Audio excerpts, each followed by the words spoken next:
Matt, is there a danger, a hidden danger in this for you, that people might just make a protest vote because you think it's in the bag? Well, we don't think it's in the bag, Pete. And Holly's right. The major poll is on election day, and we're not taking anything for granted. I do think that we're starting to see a bit of focus on the coalition's policies and some of their failings.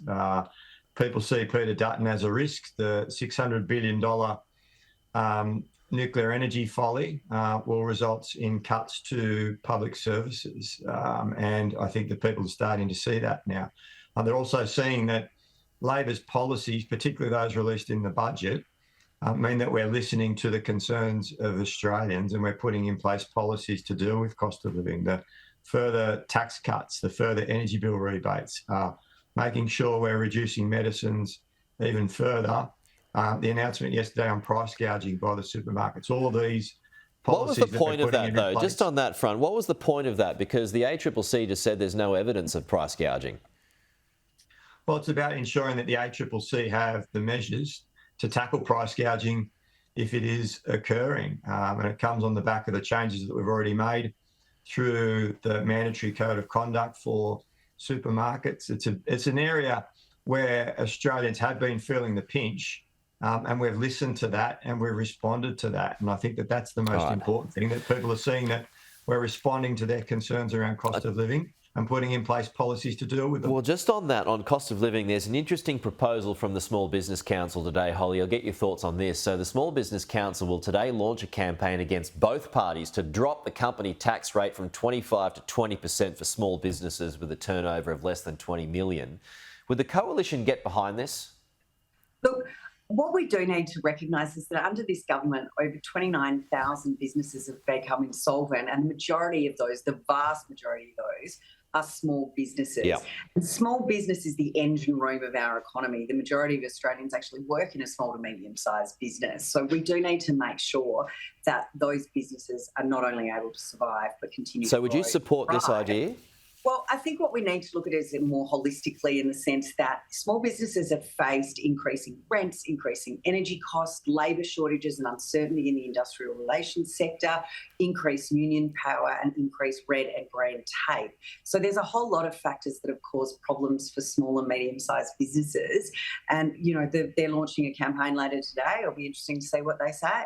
OK, what's your thoughts on Matt? And Holly does make the correct point that there's been record insolvencies under your watch, and many of them are mum and dad businesses. So is this something that the government should consider? I think we're not proposing to adopt that policy. Australia has a competitive corporate tax rate, and it's made even further competitive by the effects of dividend imputation. But look at all the insolvencies.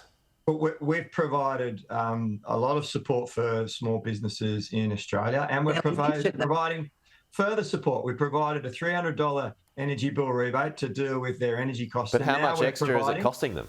Well, we're providing a further $150 energy bill rebate, and the coalition are opposing that. Now, that's direct support for small businesses in their pockets straight away. The coalition are opposed to that, and they don't have an alternative. That's real action.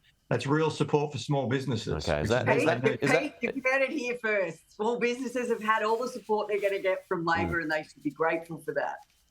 Is that line going to hurt you, though, throughout this campaign, Holly, the fact that you didn't take those tax cuts on board?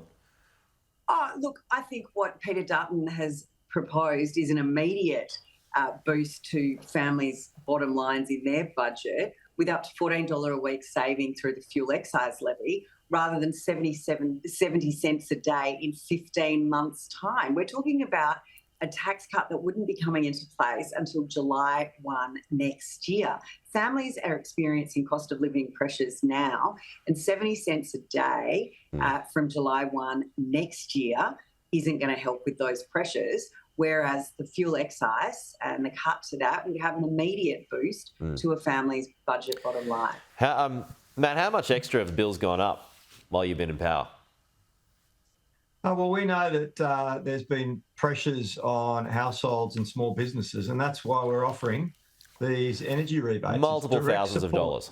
So, I mean, it's not going to make much of a difference, is it? Actually, Actually, Pete, household electricity prices, market electricity prices are now coming down. The wholesale market electricity price is coming down, and it's been supported even further by the energy bill rebates. $300 Where's Chris over the Bowen? course of the last financial year, a further $150 over the rest of this year. Now, it's direct support to households and small businesses that is opposed by the coalition, and they don't have an alternative. Where's Chris Bowen? Households and small businesses are going to get another $150 rebate, and the coalition aren't proposing anything. We're not standing in the way of that. Holly, Matt, we will have to leave it there. I'm out of time, but good to see you both.